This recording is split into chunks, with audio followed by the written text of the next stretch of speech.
Hi everyone, my name is Srinivas and I am studying MSc Food Science and Technology in Lovely Professional University. I am here you to explain about UHT applications in food industry. What is UHT? Ultra high temperature, which comes under the category called pasteurization. Pasteurization is a type of sterilization which is used to kill all the pathogenic microorganisms present in the food product, which is simply we can say as nothing but killing microorganisms. Method of pasteurization. Here we have three types: high temperature, short time, low temperature, long time, and ultra high temperature. And my topic is ultra high temperature, so I'm going to explain you about that.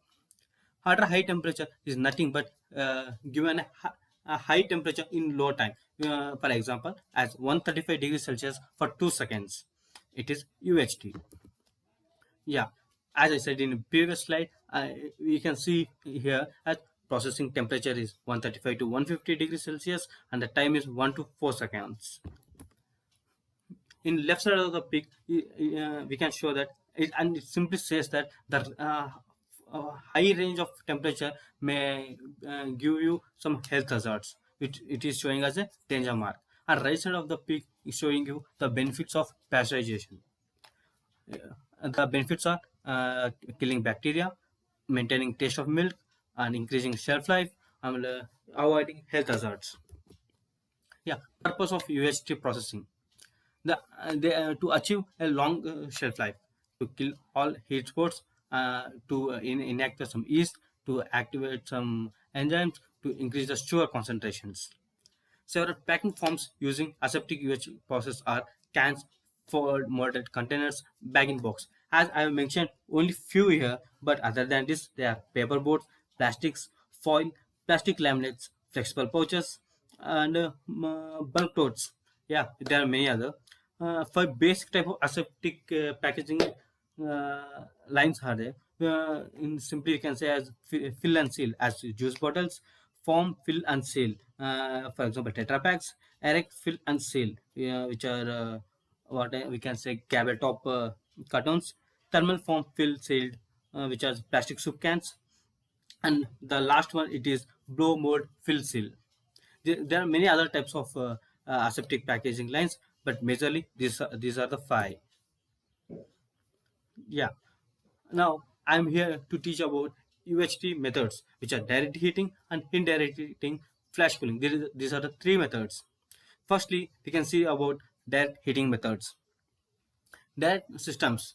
It's just a simple giving at a higher temperature at a shorter period without a thermal damage. It is so simple. As there are two groups in this, that is injection based and infusion based. Firstly, we can see about injection based, where the high pressure steam is injected into liquids. It allows fast cooling, fast heating and cooling, but it only suitable for some products. Yeah, I will explain you regarding this in next video. Yeah, as we see the above diagram, there we can see steam injector where a high pressure steam is directly applied into the field. In the food product by steam injector, which raises the temperature rapidly. Then the food product is flash cooled in a vacuum. Yeah, if I see a vacuum box there. Since this method is energy intensive and cause flavor damage, this method is suitable for limited kind of foods. Yeah, it's limited for only some products. Later, we can go to infusion based. In this base, where the liquids is pumped through a nozzle into a chamber with high pressure steam at a relative low concentration. Yeah, the expression will be a little bit tougher. I'll explain through a slide. Yeah, this is infusion direct heating system. The product is pumped through a distributing nozzle into a chamber of steam with high pressure. Yeah, we can see by seeing this picture, I'm going to explain you this. Then a more surface area of a food product is exposed to a steam in a system. As we find a steam here, immediately after processing, flash cooling is applied to the food product in a vacuum chamber. Infusion method is an instant heating and cooling process. So localized overheating is not applicable and high suitable for low and high viscous food products. Yeah, these are the three types. And later that we can go to indirect heating systems. Under this category there are two types: plate heat exchanger, tubular heat exchanger, and sorry, it's three: scrapped surface heat exchanger. Yeah, I am here to say you about the plate heat exchanger. Brief information. I'm zooming this slide. Yeah, yeah, you can see a plate heat exchanger. Just by seeing this picture, I'm going to explain you this. Plate heat exchangers are originally developed for the pasteurization of milk. Plate heat exchangers are now used only for vast variety of heating, cooling, and evaporation application in the food industry.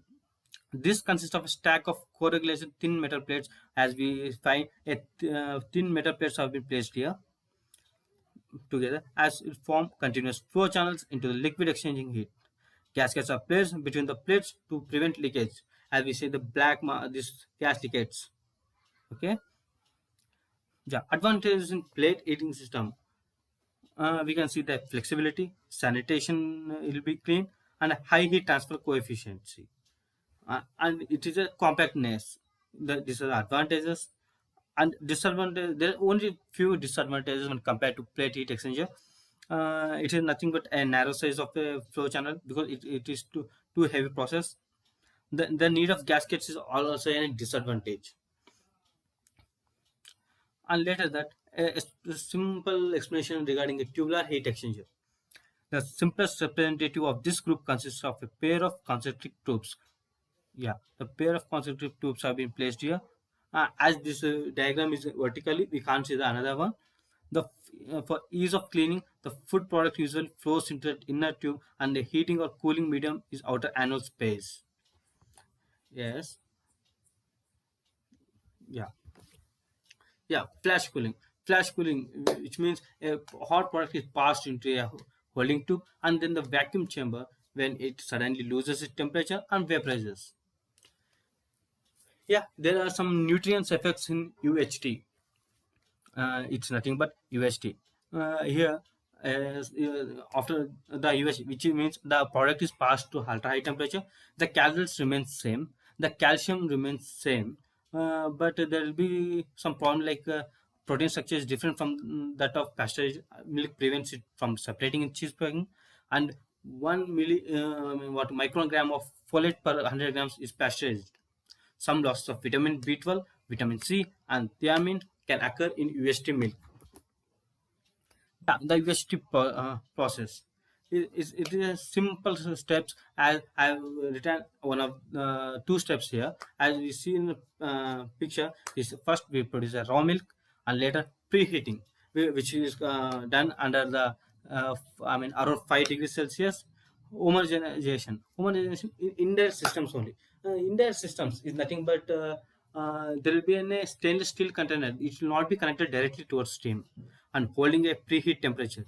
Uh, for sometimes the temperature will be hold on and sterilized. So initially cool and final cooling and aseptic packaging.